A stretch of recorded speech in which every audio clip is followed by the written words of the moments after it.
यहाँभन्दा अघिल्लोचोटिको जनप्रतिनिधिले सहज ढङ्गले काम नभएको भन्ने धेरै गुनासाहरू आए।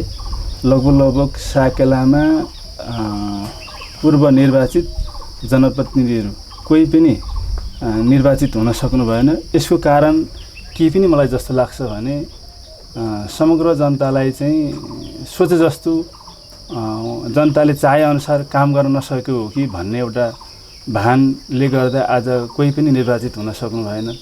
त्यसकारण हामीले अब आउने कार्यदिशा, काम कर्तव्य, अधिकारभित्र रहेर यहाँको चाहिँ धेरै समस्याहरू छन् हाम्रो यो 5 नम्बर वडामा र समग्र साकेलामै समस्या छन्। र समग्र 5 नम्बरभित्र पहिलो समस्या हामी खानेपानी, अस्ति जुन चुनावमा हिँड्दै गर्दा पनि कुनै ठाउँमा खाना खानु पर्यो भने त्यसले चाहिँ पानी रुँगेर चाहिँ खाना पकाउनु पर्ने अवस्था सिर्जना भयो।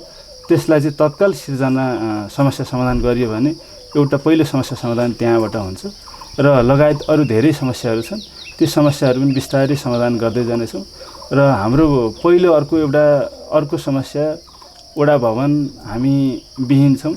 अहिले यो जुन हामी कुरा गरिरहेको हल चाहिँ एउटा महिला सशक्तिकरण जुन गाविस हुँदै निर्माण गरिएको थियो त्यही हलमा चाहिँ बसिरहेका छौँ। अब यो हलबाट हामी चाँडै चाहिँ कति समय चाँडै यो समयभित्र हामी आफ्नो वडाको भवनभित्र चाहिँ प्रवेश गर्ने लक्ष्य लिएका छौँ। त्यो ठेक्का पनि लागिसकेको छ। त्यो ठेक्कालाई चाँडै निरन्तरता दिएर काम गर्ने एउटा वातावरणमा पुग्नेछौँ। समस्याकै कुरा गर्नु न। समस्या त तपाईँले सुरुमा अलिकति भन्नुभयो, खानेपानीको समस्या त भनि नै हाल्नुभयो। त्यो कतिपय ठाउँमा छ 5 नम्बरको वडामा। यो बाहेक अरू यहाँको जनताको अरू समस्याहरू तपाईँले के देख्नु भएको छ र त्यसलाई कसरी समाधान गर्नुहुन्छ? पहिला चाहिँ समस्या के देख्नु भएको छ? अब यहाँ मैले दुईवटा कुरा त गरि नै सकेँ। एउटा खानेपानी, अर्को चाहिँ वडा भवनको कुरा। त्यस पछाडि अब युवा साथीहरूलाई एउटा खेलकुद, वडा स्तरीय खेलकुदको अभाव छ।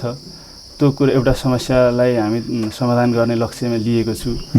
अर्को कुरा यातायातमा चाहिँ केही त्यसका सुधारका पाटाहरू छन्। जस्तै एउटा हाइवे चाहिँ साफसुफ पान्दारे सडक निर्माण भइरहेको, त्यसमा गुणस्तरीयताको कमी कमजोरीहरू देखिरहेका छन्। त्यसलाई पनि अलिकति हामीले र मैले मात्रै नभएर पालिकालाई नै हामीले त्यो सुझाव दिनेछौँ। यहाँभन्दा अघि गरिएका कमी कमजोरीहरूलाई सुधार गरेर अबका आउने दिनमा यातायातका अरू विस्तार भएका बाटाहरूलाई स्तरोन्नति गर्ने र सँगसँगै हामीलाई एउटा कुरा तराईसँग जोड्ने सबभन्दा सरल र सहज यात्रा यो दिखुवा दोभान तादोभान हुँदै यो तल लहरे डाँडा भन्छ डाँडाटोल, त्यहाँसम्म जोड्ने पनि एउटा बाटो कन्सेप्ट मैले लिएको छु।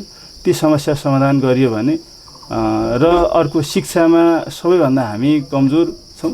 जबसम्म समाजको चेतनाको स्तर चाहिँ हामीले एउटा लेभलमा पुग्दैन, त्यो लेभलमा नपुग्दै गर्दा हामी कहिले पनि माथिल्लो स्तरमा पुग्न सक्दैनौँ। जनताले नेतृत्व छनौट गर्न पनि समाजको चेतना स्तर तलै रह्यो भने नेतृत्व पनि एकदम कमजोर हुन्छ।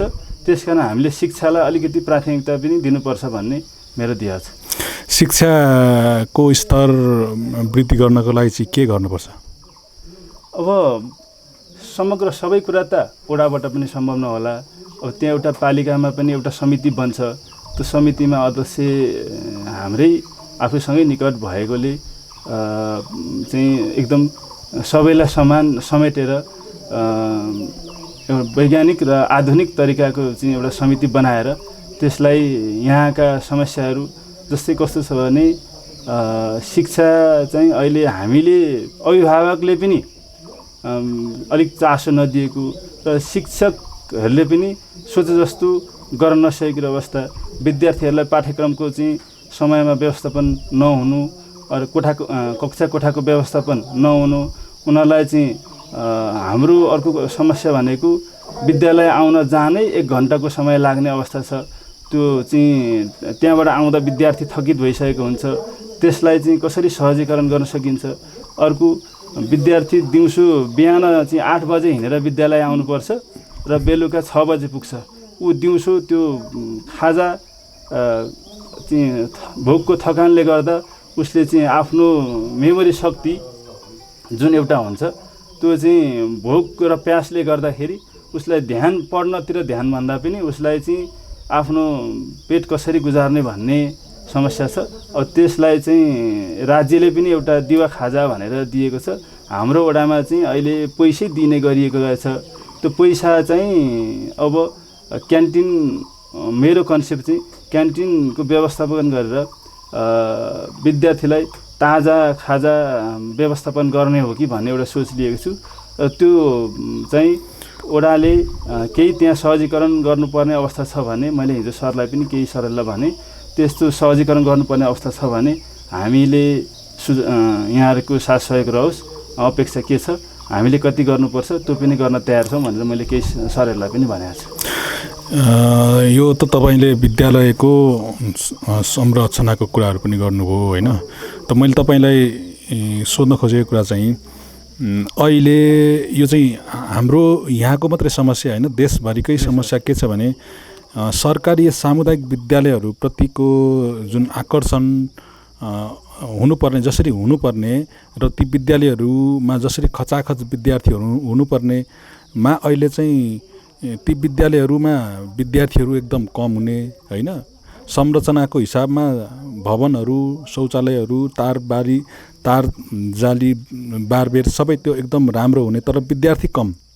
विद्यार्थीहरूलाई सामुदायिक विद्यालयमा तान्नको लागि चाहिँ स्थानीय तहले के चाहिँ गर्न सक्छ भनेर मैले तपाईँले सोध्न खोजेको हो। धन्यवाद। यहाँले सोध्न खोज्नु भएको स्थानीय तहमा हाम्रो हेर्ने दृष्टिकोण सामुदायिक विद्यालयलाई कस्तो रह्यो भने सामुदायिक भन्ने बित्तिकै यहाँ चाहिँ पठन पाठन नै हुँदैन, यहाँ चाहिँ हाम्रो छोराछोरीले पढ्दैनन् भन्ने एउटा मानसिक धारणालाई चाहिँ अन्त्य गराउनको निम्ति हामीले तलैदेखि तोड्दै आउनुपर्छ। र त्यो त मानसिकता मात्रै होइन, वास्तविकता पनि त होला नि त। राम्रो पढाइ पनि त भएको छैन होला नि त। त्यही भएर मान्छेले आफ्नो छोराछोरीलाई यहाँबाट लगेर उता अब हाम्रो खोटाङबाट चाहिँ अलि बढी मधेसतिर, तराईतिर होइन, गाईघाटतिर, उता पूर्वतिर, अनि कोही त काठमाडौँतिर लगेर पढाउनु थालेका छन्। यहीँ पनि अब हाम्रै चाहिँ अब वडाको पनि हाम्रो चाहिँ यहाँ नपढाएर हाम्रो चाहिँ पूर्व सदरमुकाम दिक्तेलमा लगेर त्यहाँ बोर्डिङ जिल्लामा लगेर चाहिँ जिल्ला सदरमुकाममा लगेर चाहिँ बोर्डिङमा पढाउने गरेको थुप्रै उदाहरण छ होइन। त्यसलाई रोक्न सकिँदैन। त्यो विद्यार्थीहरूलाई चाहिँ यहीँ राख्ने र यहीँको चाहिँ पढाइको जुन गुणस्तर छ समग्रमा विद्यालयलाई त्यसरी सुधार गर्न सकिँदैन। त्यो सक्नुपर्छ। त्यो राज्यको दायित्व। राज्यले यसलाई चाहिँ लगभग 20% होइन, राज्य भन्दा पनि विद्यालयहरू त स्थानीय तह अन्तर्गतै पर्यो नि त, त्यसको व्यवस्थापन गर्ने कुरा त। त्यस कुरामा मेरो चाहिँ कन्सेप्ट के हो भने शिक्षकहरूलाई पनि पाउने कुरामा, सेवा सुविधा कुरामा कुनै पनि स्थानीय तहले कन्जुसन नगर्ने र शिक्षकले पनि विद्यार्थीलाई गुणस्तरीय शिक्षा प्रदान गर्ने शिक्षकको दायित्व। त्यो शिक्षकलाई जिम्मेवारी बनाउने हामी जनप्रतिनिधिको दायित्व। त्यो दायित्वभित्र रहेर अबको 5 वर्ष हामी त्यो कार्यान्वयन गराउने पक्षमा लाग्नेछौँ। कतिपय योभन्दा अगाडि स्थानीय तह निर्वाचित भइसकेपछि कतिपय स्थानीय तहमा सरकारी शिक्षकहरू र कर्मचारीहरूले आफ्नो छोराछोरीहरूलाई अनिवार्य रूपमा सरकारी विद्यालयमा पढाउनु पर्ने भन्ने केही व्यवस्थाहरू पनि गरेको हामीले सुनेका थियौँ होइन। त्यो तपाईँलाई कस्तो लाग्छ? त्यो एकदमै उपयुक्त हो, तर कार्यान्वयन भएको देखिन्न। किन समस्याहरू आउँदो रहेछ त्यो भन्नु त? यो चाहिँ म आफै देखिरहेको छु कि जुन चाहिँ आफै शिक्षक आफ्नो जुन विद्यालयमा छन् त्यो विद्यालयमा आफ्नो छोराछोरी मैले नै आफै नपढाएको हो कि भन्ने एउटा चाहिँ समस्या छ। त्यो समस्यालाई समाधान गर्नको निम्ति अब हामीले तलैदेखि एउटा चाहिँ समाजको चेतनाको स्तर र चाहिँ त्यो समाजको चेतना स्तर उकास्न हामीले शिक्षकहरूलाई र जनप्रतिनिधि पनि एउटा के हुनु पर्यो भने शिक्षालाई लगानी गरिएन भने हाम्रो एउटा शिक्षकको कारणले हजारौँ विद्यार्थीको भविष्य अन्धकारमा पर्छ र एउटा स्वास्थ्यको डाक्टरको कारणले हजारौँजना, एकजना चाहिँ बिरामीको ज्यान जान सक्छ। त्यसकारण शिक्षा र स्वास्थ्य क्षेत्र भनेको अति संवेदनशील क्षेत्र हुन्। यिनमा नियुक्ति गर्दा पनि मेरो चाहिँ कन्सेप्ट के छ भने कुनै पनि यी दुईटा संवेदनशील क्षेत्रमा जागिर अथवा नियुक्ति गर्दै गर्दा एकदमै सक्षम र उपयुक्त पात्र र उपयुक्त नेतृत्व त्यहाँ नियुक्ति छनौट गर्न सकियो भने त्यसले भोलिका दिनमा आउने विद्यार्थी र स्वास्थ्य नागरिक बन्न विद्यार्थीलाई एकदम सक्षम र चाहिँ सबल विद्यार्थी गुणस्तरीय विद्यार्थी उत्पादन हुन सक्छ भन्ने मेरो बुझाइ। मेरो अब अलि सहज सक्ने कुरा गरौँ न। मैले तपाईँलाई सोध्न खोजेको चाहिँ जनप्रतिनिधिहरूले र कर्मचारीहरूले अथवा शिक्षकहरूले आफ्नो छोराछोरीहरूलाई सरकारी विद्यालयमै पढाउने गरी त्यस्तो कुनै स्थानीय तहले त्यस्तो कानुनी व्यवस्था गर्न सक्दैन? त्यो तपाईँहरू गर्न तयार हुनुहुन्न? त्यो भर्खरै निर्वाचित भएका छौँ हामी। हजुर, म दोस्रो दिनमा छु यहाँ कार्यभार सम्हालेको। अब यसमा छलफलको विषय बनाउँछौँ हामी। कार्यपालिकाको 15 गते 16 गते कार्यपालिका निर्वाचित हुँदैछ। त्यस पछाडि हामी एउटा छलफलको विषयमा लान्छौँ। यसमा तपाईँको व्यक्तिगत धारणा चाहिँ के हो? मेरो व्यक्तिगत धारणा चाहिँ गर्नुपर्छ, यो हाम्रो जिम्मेवारी हो। यो जिम्मेवारी हामी पन्छौँ भने यहाँका सारा समस्या समाधान हुने। किनभने नि तपाईँहरू जनप्रतिनिधिहरू तपाईँहरूले नै आफ्नो छोराछोरी चाहिँ सहरमा लगेर सदरमुकाममा लगेर बोर्डिङ स्कुल पढाउनुहुन्छ, अनि तपाईँहरू चाहिँ यहाँ सरकारी सामुदायिक स्कुलको सुधारको कुरा गर्नुहुन्छ। त्यो त अलि मिल्दैन नि? हो, होइन र? त्यो मिल्दैन। अब म चाहिँ अहिलेसम्म त्यस्तो परिस्थितिमा छैन, तर त्यो भोलि भविष्यमा पनि मबाटै सुरुवात गर्नुपर्छ भन्ने मेरो पहिलो आधार हो। यहाँ सुरुवात त मैलेदेखि गर्नु पऱ्यो। यदि मबाट सुरुवात भएन भने त अरूले गर्ने हुन्छ। मैले चाहिँ बोलेर मात्रै त हुन्न, कार्यान्वयन त मबाट हुनु पऱ्यो नि त। र न अरू चाहिँ त्यसमा यो चाहिँ सत्य कुरा रहेछ भन्नेमा चाहिँ निर्भर रहेर मान्छेले अरू पनि चाहिँ सामुदायिक विद्यालयलाई अरू पनि अभिभावकहरूले यो ठिक रहेछ, यहाँको विद्यालय चाहिँ उपयुक्त रहेछ, यहाँ गुणस्तरीय शिक्षा प्रदान हुँदो रहेछ भन्ने हिसाबले उहाँहरूले पनि यहाँ चाहिँ पढाउन चाहनुहुन्छ। हाम्रो त के देखियो भने बच्चा जन्मियो 3 वर्ष पुगेपछि पढाउन जाने, सहरमा कोठा भाडा लिने, बोर्डिङ पढाउने, बोर्डिङ पढाएन भने चाहिँ बच्चा कामै नदिने हुन्छ भन्ने एउटा कन्सेप्ट छ। त्यो कन्सेप्टलाई हामीले अब जरेदेखि तोडेर जानुपर्छ। त्यो विषयमा हामी लाग्छौँ।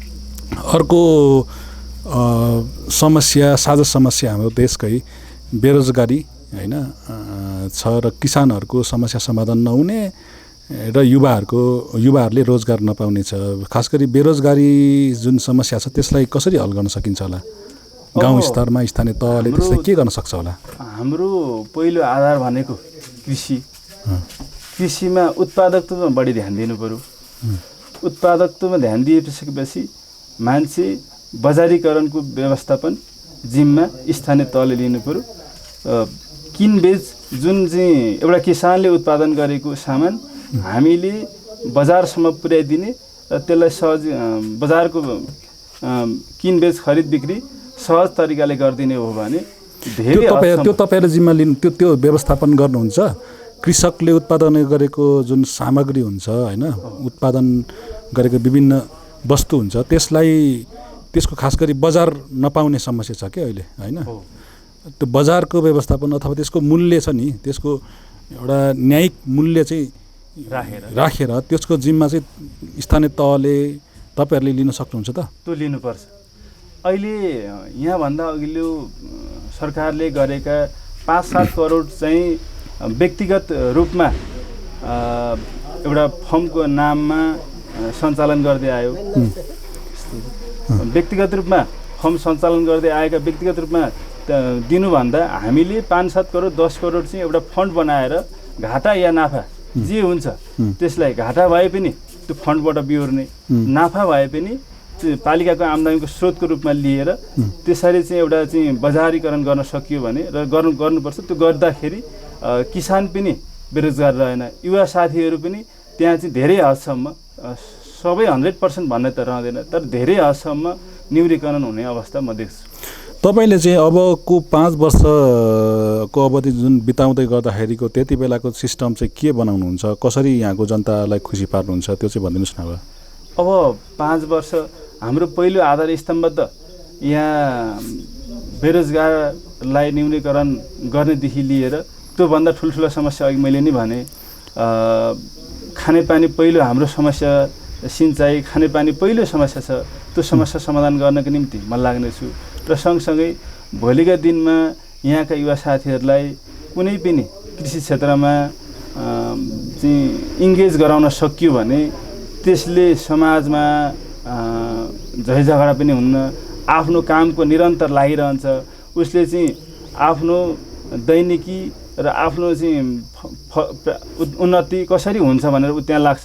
त त्यसका निम्ति हामी निरन्तर लाग्छौँ। तपाईँले एउटा प्रश्न पनि गरौँ है, यो साझा प्रश्न हो। कृषकहरूको कुरा होइन, अहिले कृषकहरू त्यसो त हामी अहिले यो कृषिको विषयमा कुरा गरिरहेका छौँ होइन। अब किसानको समस्या कसरी समाधान गर्ने, किसानहरूलाई कसरी कृषि जुन जीवनतिर उनीहरूलाई आकर्षित गर्ने भन्ने विषय कुरा गरेका छौँ। किसानहरू अहिले पछिल्लो समय एकदम कम छ, मान्छेहरू सहरीकरण सहरतिर लागेका छन्, विदेशतिर गएका छन् युवाहरू, थोरै किसानहरू छन्। तर उनीहरूले उत्पादन गर्नुभएको जुन बाली नालीहरू छ त्यो पनि अहिले जङ्गली जनावरले खाइदिने गरेको छ। खास गरी बाँदर, दुम्सी लगायत। बाँदरले त धेरै दुःख दिएको छ। यो बाँदरबाट हाम्रो बाली नालीहरू जोगाउनका लागि चाहिँ के गर्न सकिन्छ भन्ने लाग्छ? तपाईँले पनि यो विषय होइन निर्वाचित हुँदै गर्दा सोच्नुभयो होला, कसरी समाधान गर्न सकिन्छ? अब यहाँभन्दा अगाडि पनि यो विषयमा धेरै छलफल भए, धेरै बहस भए र एउटा समिति नै बनेको थियो। बाँदर चाहिँ कस्तो भने अन्तर्राष्ट्रिय एउटा पन्छी भएकोले त्यसलाई चाहिँ व्यवस्थापन गर्न ओडाले मात्रै नभएर राज्यले नै एउटा दायित्व सिर्जना गर्नुपर्ने हुन्छ जस्तो देख्छु। अब हामीले स्थानीय तहले गर्ने कुरामा चाहिँ आफ्नो जिम्मेवारी त पुरा गर्छौँ नै, तर हामीले मात्रै यसलाई गर्न नसकिने हो कि भन्ने अवस्था देखिँदैछ। किनभने यो अवस्था त मेरै घरमा म आफै चाहिँ एउटा कृषक पनि हो, आफैले लगाएको अन्न बाली चाहिँ खाना अहिले घरमा भित्र्याउने अवस्था छैन। त्यो सिर्जना चाहिँ बिस्तारै अब यो टोटल्ली रूपमा इन्ड हुँदैछ। हामीले कुनै पनि ठाउँमा बाली लगाएर खान सक्ने अवस्था सिर्जना छैन। अब यसलाई हामीले माथिदेखि नै राज्यले नै ओडा मात्रै नभएर राज्यले नै यसलाई चाहिँ एउटा उसको रूपमा लिएन भने यसले ठुलो विकराल परिस्थिति ल्याउँछ। स्थानीय तहले त्यो बाँदरको लागि त त्यसलाई व्यवस्थापन, त्यसलाई बाँदरबाट जोगाउने अरू उपाय नै भएन। बाँदरलाई मार्न पनि भएन होइन, त्यो कानुन हिसाबले मिलेन पनि होइन। लुकीचोरीको कुराहरू छ कहिलेकाहीँ होइन, त्यो मारेर पनि कतिपय मार्ने नै हो भने पनि सकिँदैन पनि होइन। जङ्गल यस्तो फैलाएको छ। अब त्यो बाँदरलाई पर्खिनु मात्रै एउटा उपाय देख्छु म चाहिँ है। तपाईँलाई के लाग्छ कि स्थानीय तहले अथवा गाउँपालिकाले अथवा वडापालिकाहरूले त्यो बाँदर पर्खिनेलाई चाहिँ त्यसको एउटा होइन व्यवस्थापन गरेर पो यो गर्न सकिन्छ कि भन्ने लाग्छ होइन? तपाईँलाई के लाग्छ है? तपाईँले यो एकदमै के चाहिँ यसको उपाय त खोज्नु पर्यो नि त, के चाहिँ हो त यसको उपाय? तपाईँले यो एकदमै राम्रो उपाय पनि दिनुभयो। तर हाम्रो भूगोल कस्तो छ भन्नुहुन्छ भने एकदम सीमित आफ्नो एरियामा सीमित छन्। त्यो सीमित एरियालाई धेरैजना जनशक्तिको आवश्यक पर्छ। त आवश्यकताको आधारमा पनि गर्न त सकिन्छ, तर पनि धेरै कठिनाइ छन्। हाम्रो एउटै प्लट, एउटै भूगोल हो भने त्यसलाई अलिकति हजुरले भने जस्तो सहजीकरण गर्न। कृषिमा अनुदान दिनुहुन्छ तपाईँहरूले, कृषि होइन? त्यस्तै गरी बाँदर पर्खिने जुन व्यक्तिलाई जसलाई अब हरेक घरमा जो किसानहरू हुनुहुन्छ त्यहाँ चाहिँ त्यो खालको अनुदान दिन सकिँदैन? यो कुरा आएको छ कि आएको छैन तपाईँहरूको? यो अहिलेसम्म आएको छैन। अब यसलाई हामी एकचोटि कार्यपालिकाको मिटिङमा छलफलको विषय र बहस बनाउँछौँ।